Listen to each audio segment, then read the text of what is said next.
texto que eu já preguei várias vezes, mas eu vou estar usando esse texto, ou trabalhando nesse, não exatamente no texto.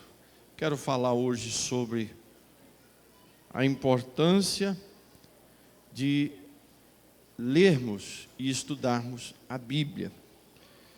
Eu vou utilizar Josué. Abra sua Bíblia no livro de Josué, capítulo 1.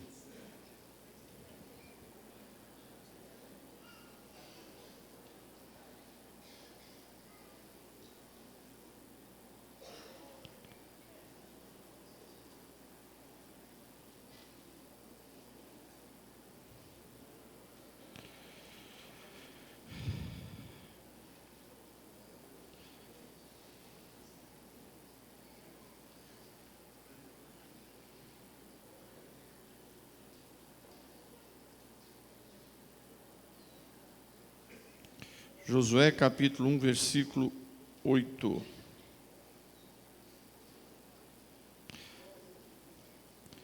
Já ministrei algumas vezes aqui nessa igreja mesmo sobre esse versículo, mas cada vez por um ângulo. E hoje eu quero meditar com vocês sobre a importância de ler a Bíblia e como estudar, ou como estudar a Bíblia e ler a Bíblia.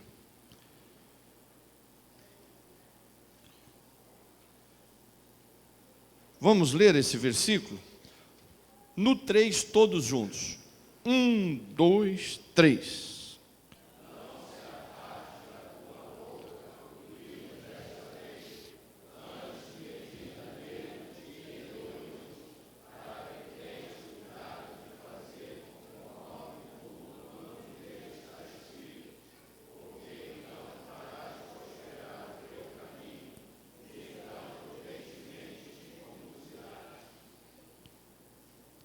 Deixa eu fazer a leitura agora na linguagem de hoje.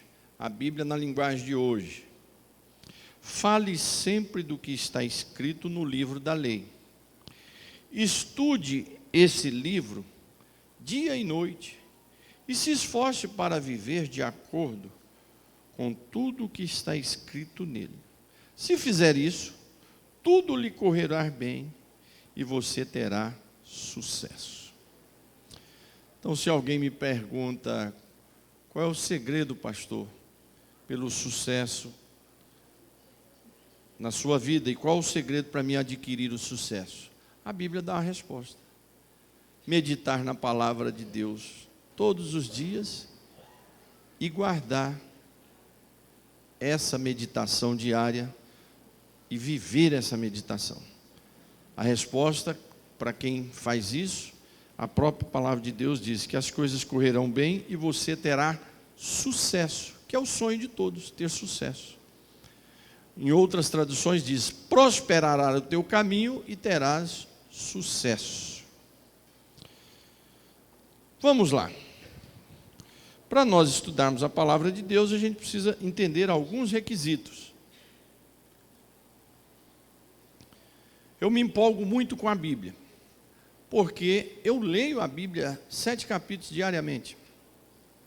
E eu falo isso, falei isso aqui domingo, e falo não para aparecer, mas para te motivar. Por quê? Porque eu comecei a ler a Bíblia, Paulinho, acho que com 17 anos, porque eu vi um pastor no púlpito, ele sempre falava isso. Irmãos, eu terminei, já li a Bíblia tantas vezes, vou começar outra leitura. Aquilo falou comigo. A partir daquilo eu comecei a ler a Bíblia. Então, essa semana que terminou a outra, terminei a 43ª leitura da Bíblia e já comecei a 44ª. Estou terminando o livro de Gênesis já, e já estou na metade de Mateus.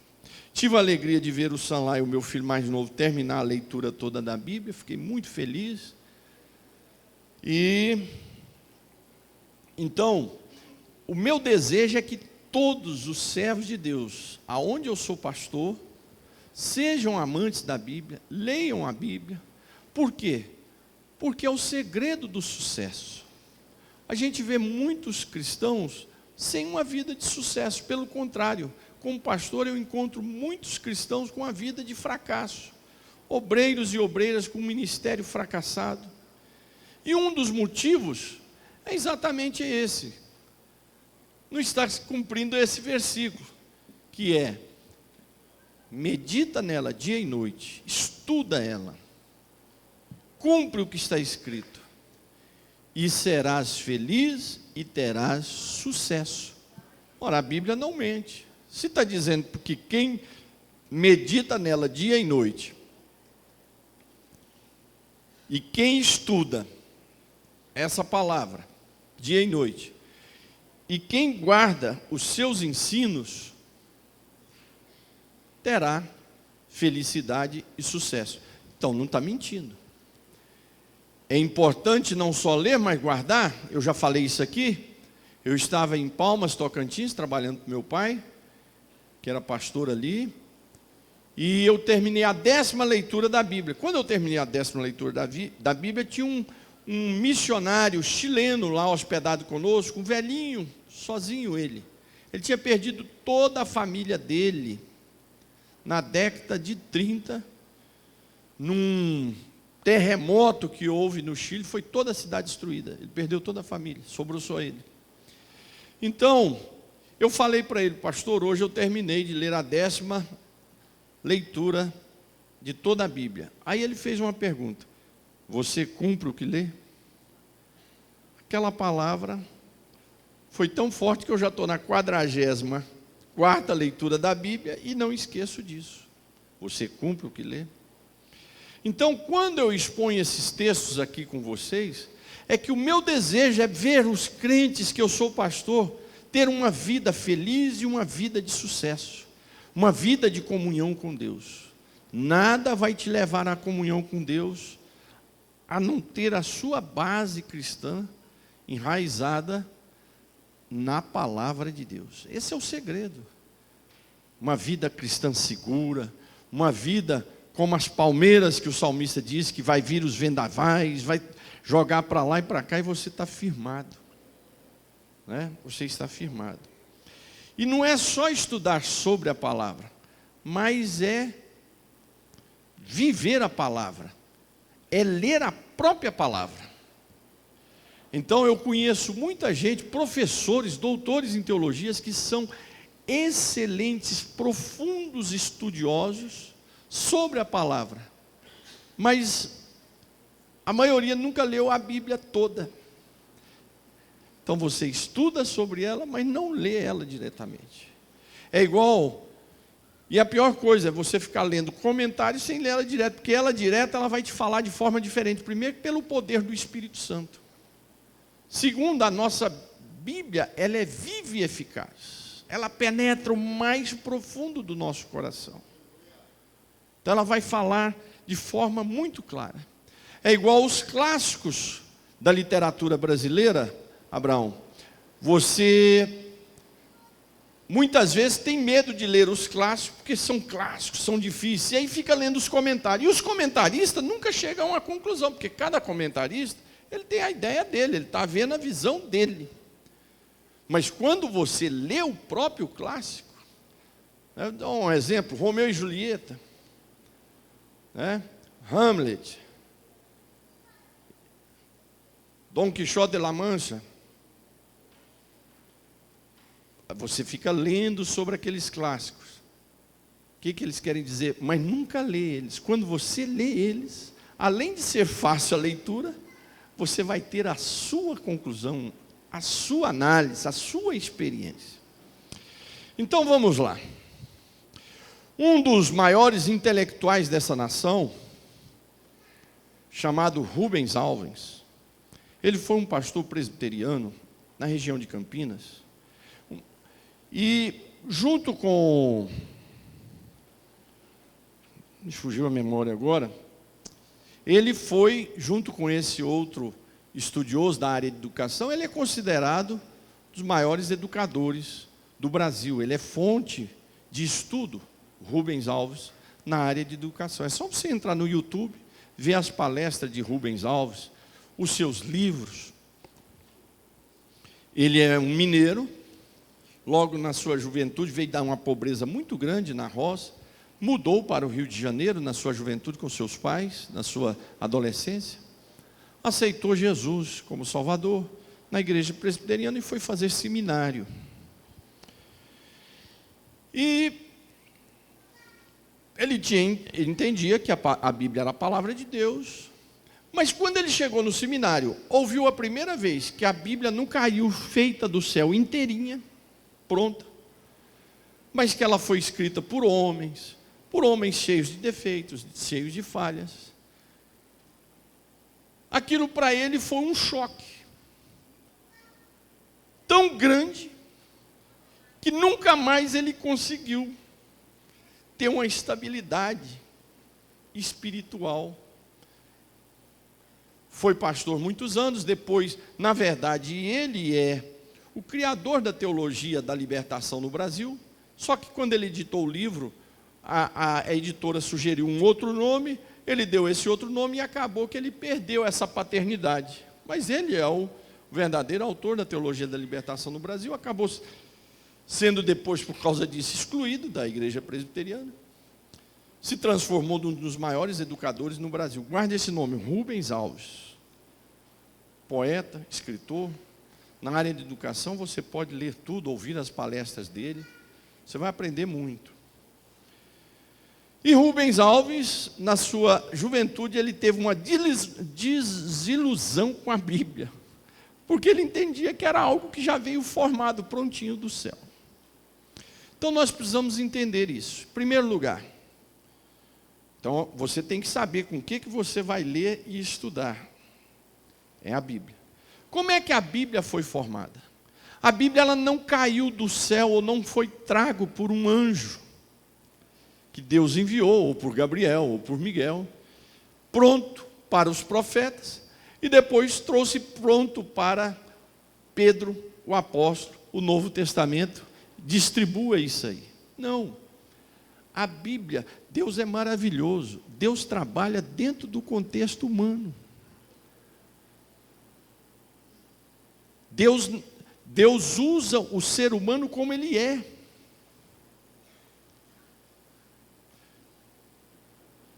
Ele nos deu a capacidade, nos deu a mente, e ele usa. Então a Bíblia, a primeira coisa que você tem que saber, assim como Jesus era 100% Deus e 100% homem, a Bíblia também, ela é 100% humana e 100% divina. Você tem que saber disso. A Bíblia, ela não veio pronta, ela foi formada num período de 1500 anos.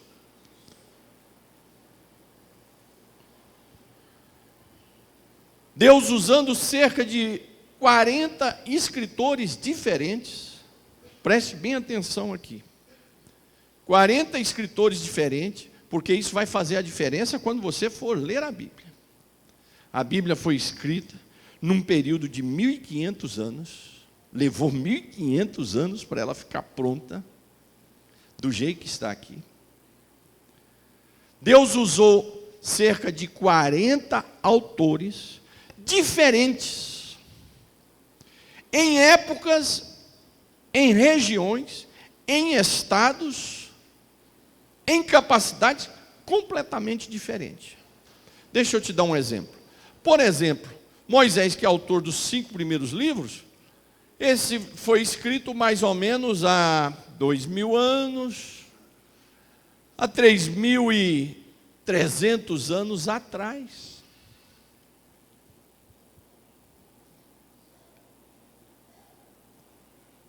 Mas nós vamos ter os últimos autores, que foi João, que escreveu o livro de Apocalipse, o último livro da Bíblia, no ano 90 depois de Cristo. Quer dizer, já são aí há 1900 anos atrás, ou exatamente 1900. Épocas diferentes. Moisés era um intelectual que foi preparado com todo o conhecimento e ciência do Egito. Amós era um boiadeiro, um agricultor da agropecuária. O homem até repreendeu ele, falou: por que você está profetizando aqui? Ele disse: olha, na verdade eu também quero saber, porque eu não sou profeta. Eu sou um agricultor da agropecuária, estava lá mexendo com meus gados, com as minhas plantações, e Deus me disse: vai lá na cidade e profetiza. Você vai ter reis escrevendo como Davi, mas você vai ter Davi da época da caverna, escondido nas cavernas, fugitivo, escrevendo. Você vai ter sábios como Salomão. Você vai ter história de escrava que virou rainha, como Esther. Vai ter escribas de capacidade altíssima, como Esdras, escrevendo. E vai ter pescador, como Pedro, Mateus, escrevendo.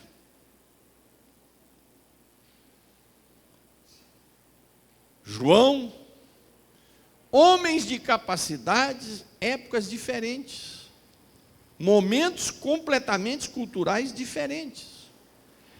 Então, se nas religiões eles valorizam o misticismo de ter caído uma estátua aqui, e eu achei que essa estátua caiu do céu, que essa pedra caiu do céu, então essa pedra é iluminada. A palavra de Deus não.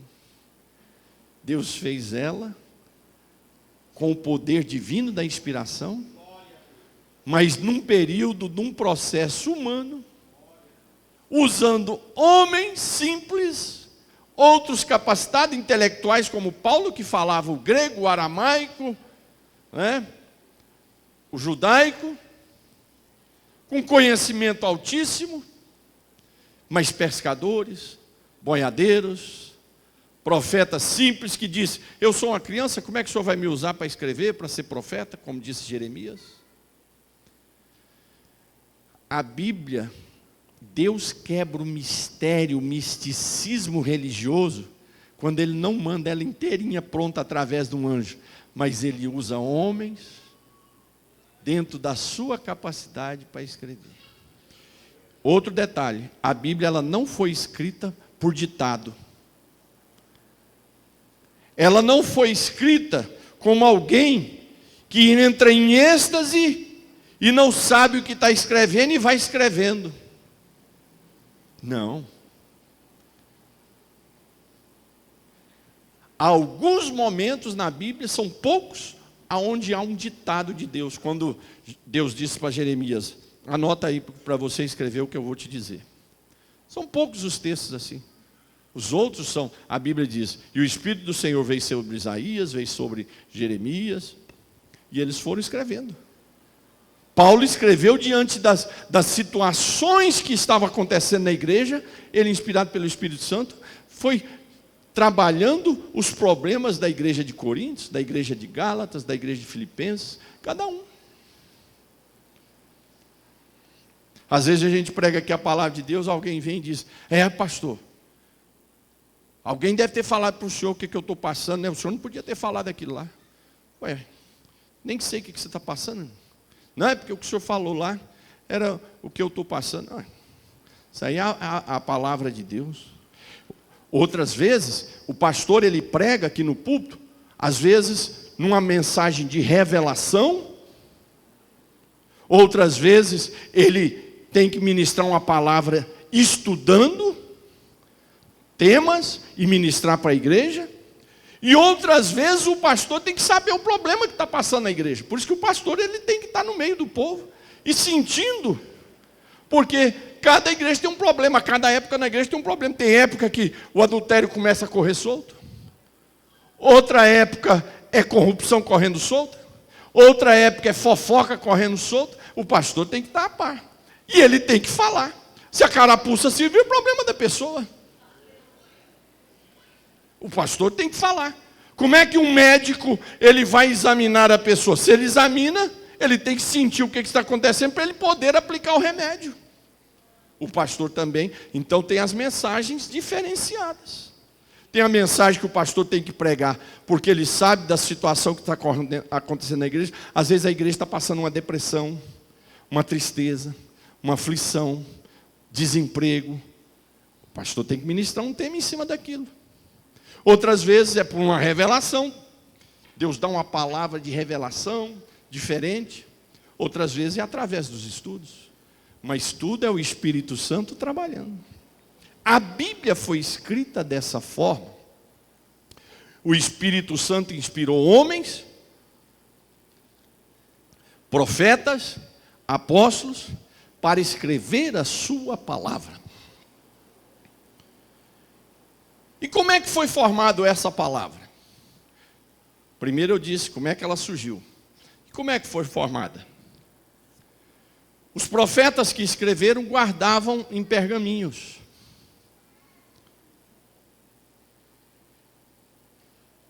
E aquelas palavras que eles ministravam eram confirmadas lá na frente. Às vezes você vê Jeremias citando alguém lá de trás. Ou você vê outro profeta citando Jeremias. Por exemplo, Daniel cita Jeremias.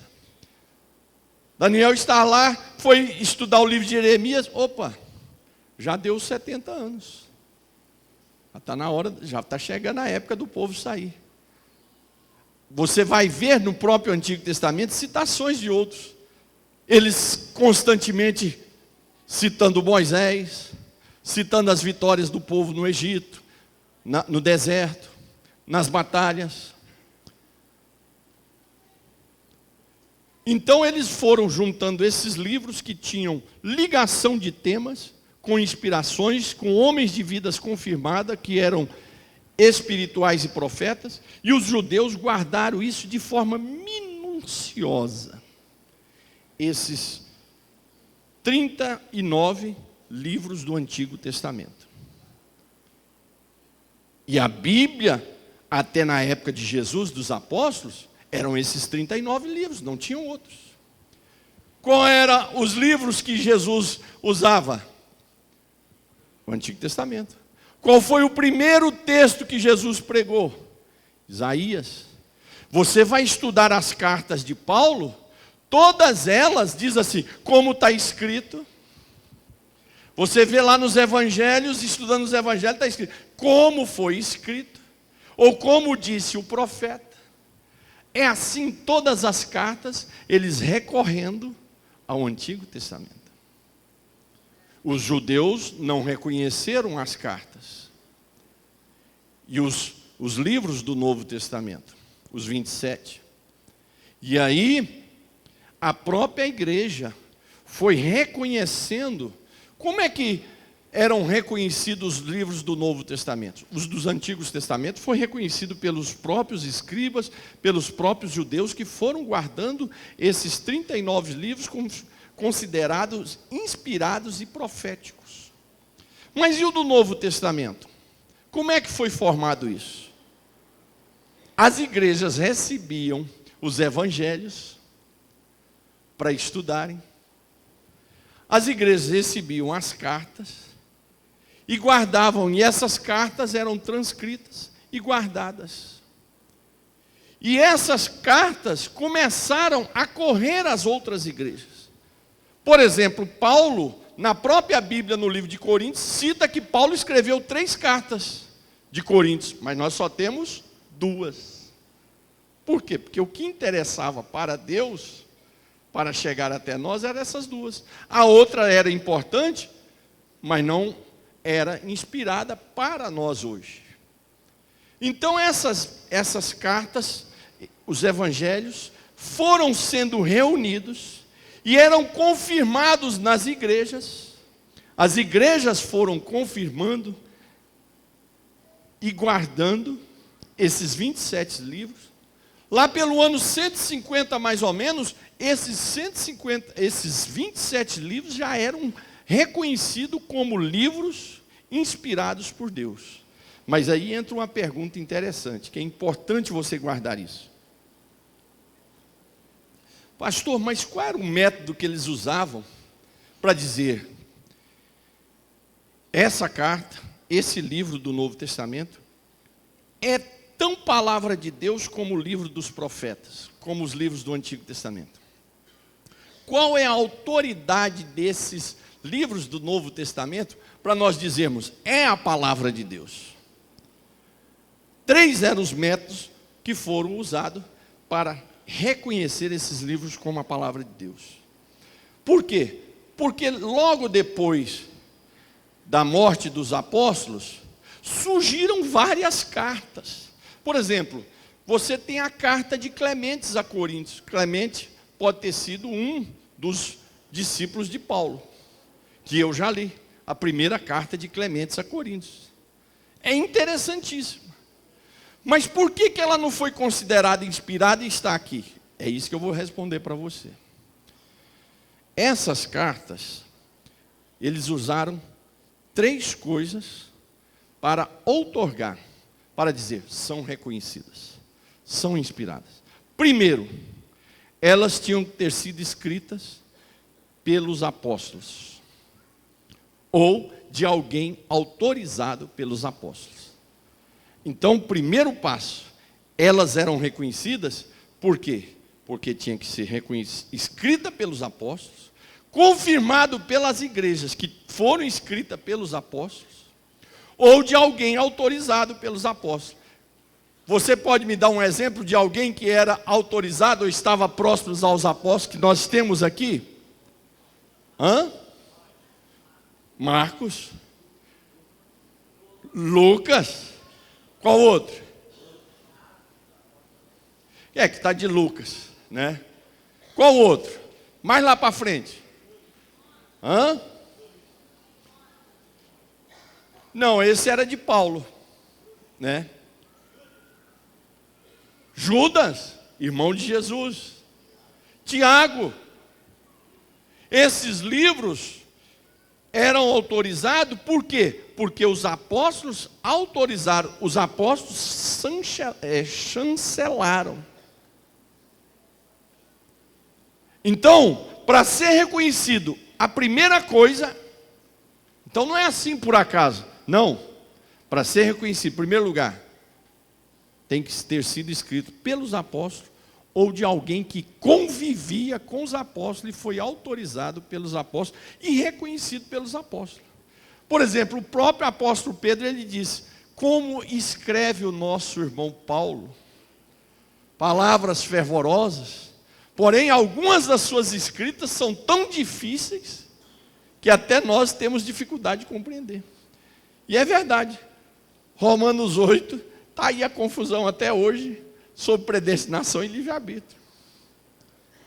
Mas Pedro falou sobre isso. Então Pedro, quando fala isso, ele está reconhecendo os escritos de Paulo, que não fez parte dos 12 apóstolos, mas foi reconhecido como apóstolo.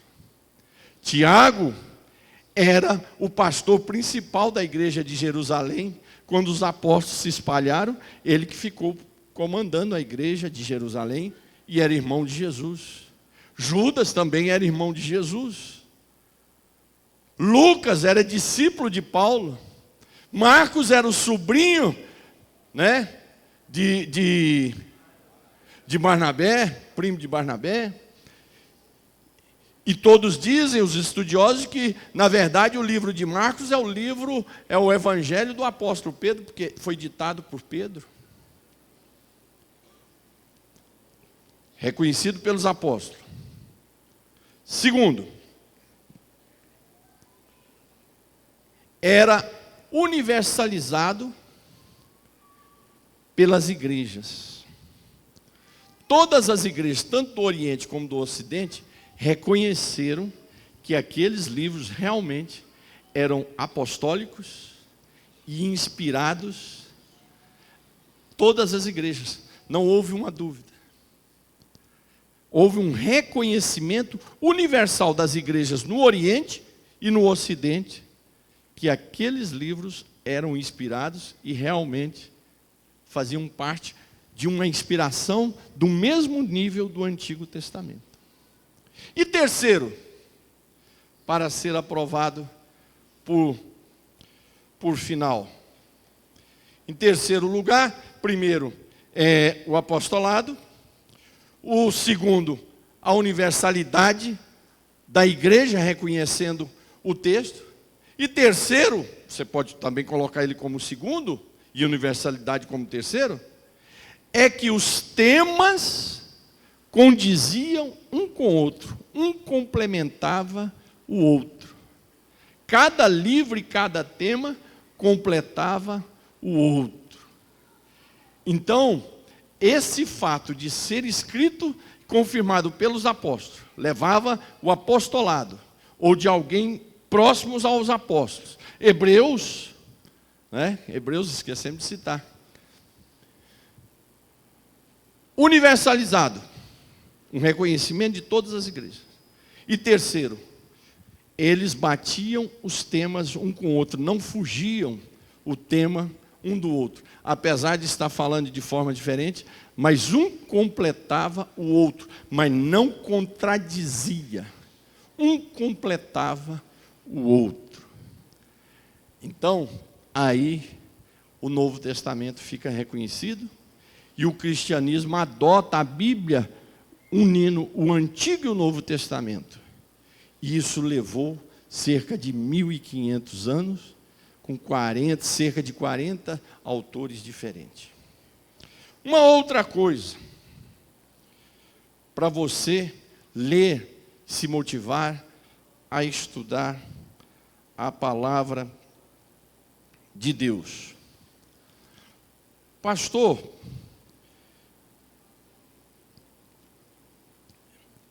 e como é que eu interpreto a Bíblia? Em primeiro lugar, você tem que ler livros que te auxiliam como interpretar a Bíblia. Temos vários livros de editoras cristãs sérias, de autores sérios, que nos auxiliam a ler a Bíblia e interpretar o texto, sem dizer o que está escrito, ou explicando o que está escrito, mas te ensinando como é que você interpreta. Por exemplo, deixa eu dar um exemplo para você. A Bíblia não pode se contradizer. A Bíblia ela não se contradiz, ela completa uma a outra. Deixa eu dar um exemplo. Quando você tem uma dúvida de um tema, como é que você vai buscar a resposta desse tema? Na própria Bíblia, em outro texto, Maurício. Porque às vezes o texto que você está lendo ali não te dá a resposta. Mas aí os versículos para cima ou para baixo podem te dar a resposta. Mas não deu resposta ali, então vai no capítulo todo. Não deu resposta, vai nos capítulos que estão perto. Não deu resposta, vai no livro todo. Não deu resposta, começa a procurar nos livros paralelos. Vai ter a resposta. Por exemplo, deixa eu dar 2 exemplos. Lucas diz, bem-aventurados os pobres, porque dos tais é o reino do céu. Aí você entende, então eu tenho que ser pobre para pertencer ao reino do céu? E foi o que aconteceu. São Francisco leu e entendeu isso. Mas como é que você vai entender que pobre é esse? Você vai lá em Marcos, em Mateus. Bem-aventurados os pobres de espírito, porque dos tais é o reino dos céus. Pobre de espírito, o que é o pobre de espírito? É aquele que olha para si mesmo e vê, eu sou um miserável, eu sou um pecador, eu não possuo nada, eu não tenho nada, eu dependo única e exclusivamente da graça de Deus. Isso é o pobre de espírito. O pobre de espírito é aquele que possui todas as riquezas, como o salmista Davi, que era milionário, mas todas as vezes que ia orar, Senhor, eu sou um miserável, eu sou um pobre.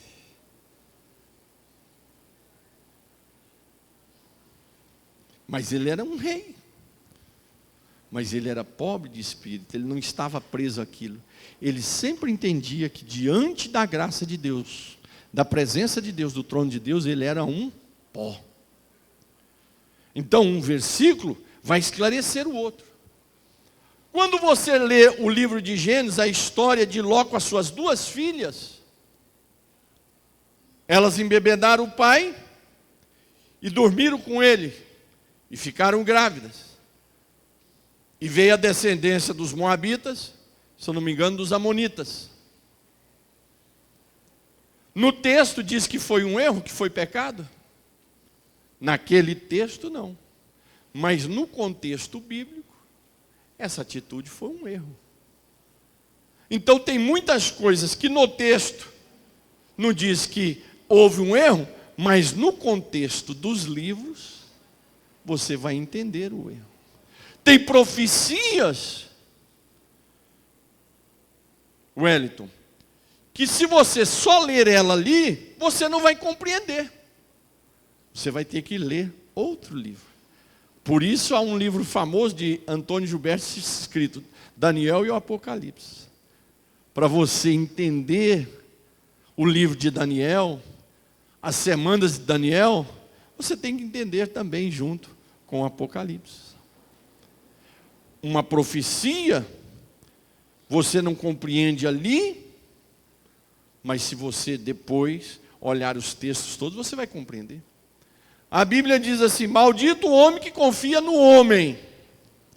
Se você ficar só com esse versículo, você vai entender que eu não posso confiar em ninguém aqui, eu não posso confiar na minha esposa, nos meus filhos, eu tenho que viver, isolar, ué. Eu não posso confiar em ninguém. Que vida é essa? Qual é essa vida? Qual é o significado de uma vida dessa? Infelizmente existe malucos, psicopatas suficientes, líderes, pastores, pessoas que não confiam em ninguém. Não saem nem de férias, porque não confia nos companheiros de ministério. Eu saio de férias, confio nos servos de Deus que estão aqui e só volto porque o dinheiro acabou, que se não acabasse eu continuava por lá. Entendeu? E tranquilo, durmo tranquilo, não assisto um culto aqui. Não assisto um culto. Não assisto um culto. Chego aqui, a igreja está na bênção. Mas aí você tem que, para entender esse versículo, você tem que ler o texto todo. Ali está falando, maldito o homem que confia no seu braço, que faz do seu braço a sua força, que o coração é enganoso.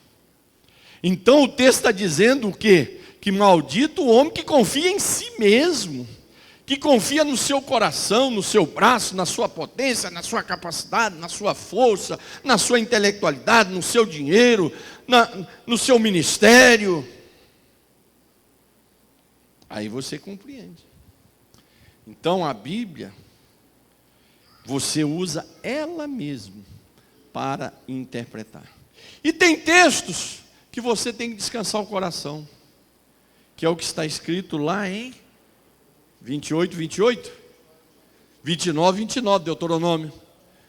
Tem coisas que está claro ao nosso coração, mas outras só com o Senhor. Ele não revelou.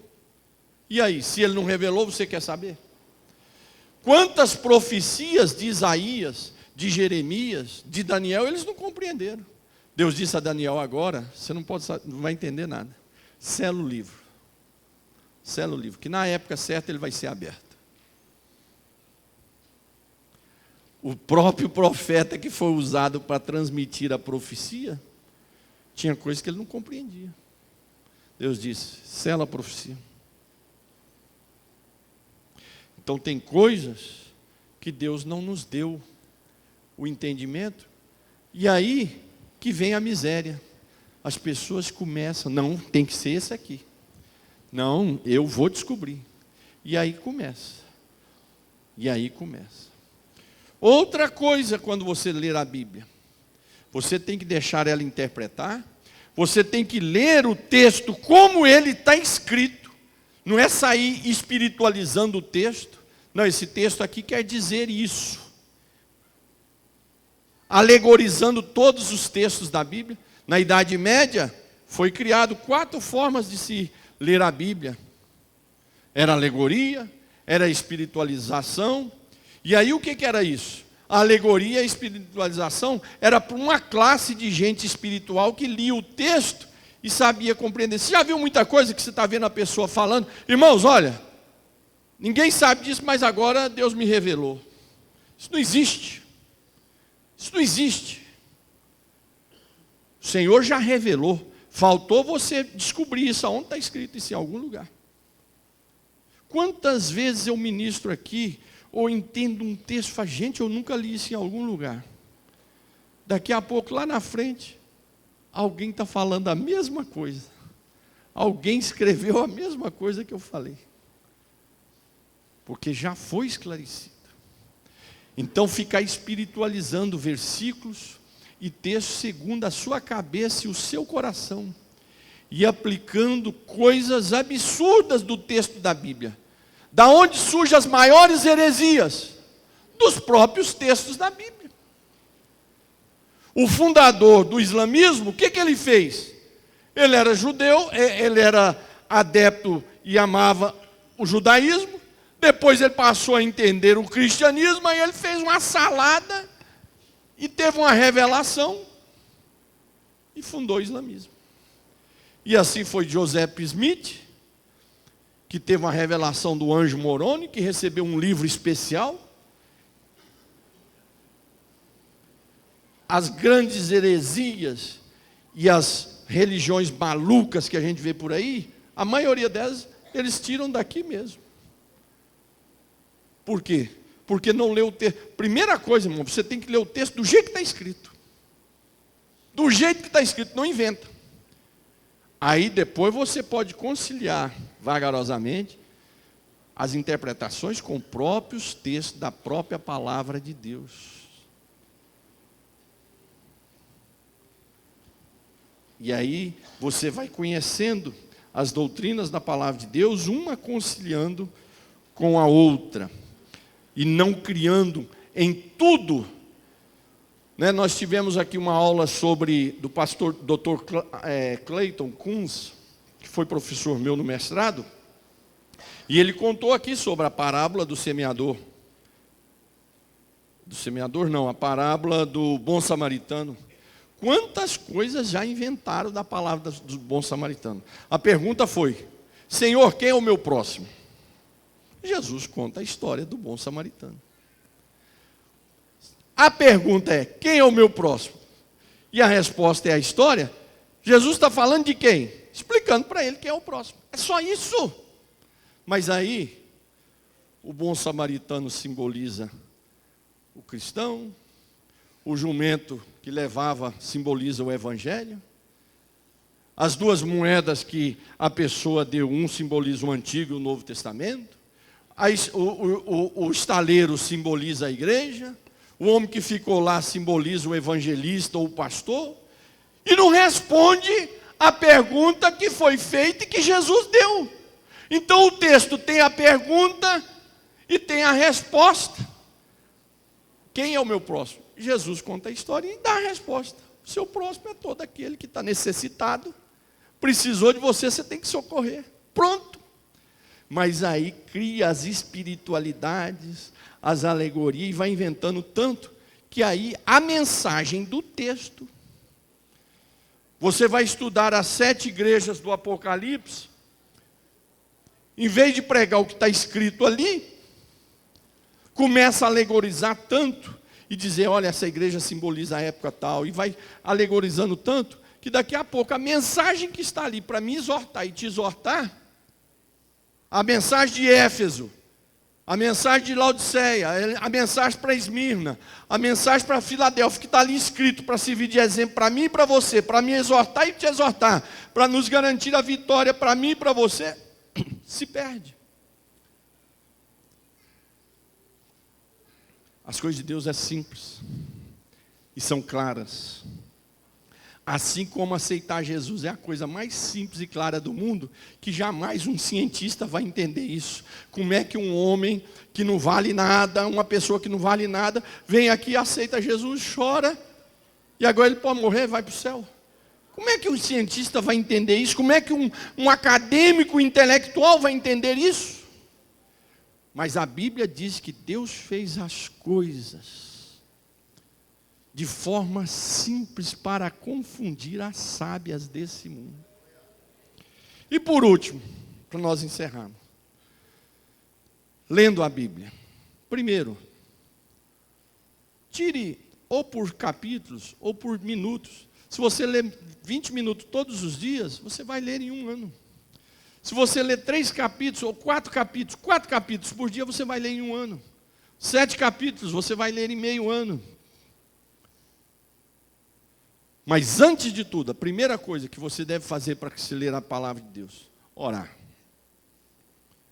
Senhor Jesus, abra o meu entendimento. Gera o que está aqui dentro, na minha mente e no meu coração. Que a tua palavra venha me abençoar, venha me transformar. Que as promessas que estão aqui seja derramado sobre a minha vida, sobre a minha família. Porque a tua palavra diz que aquele que medita nela dia e noite será feliz e terá sucesso.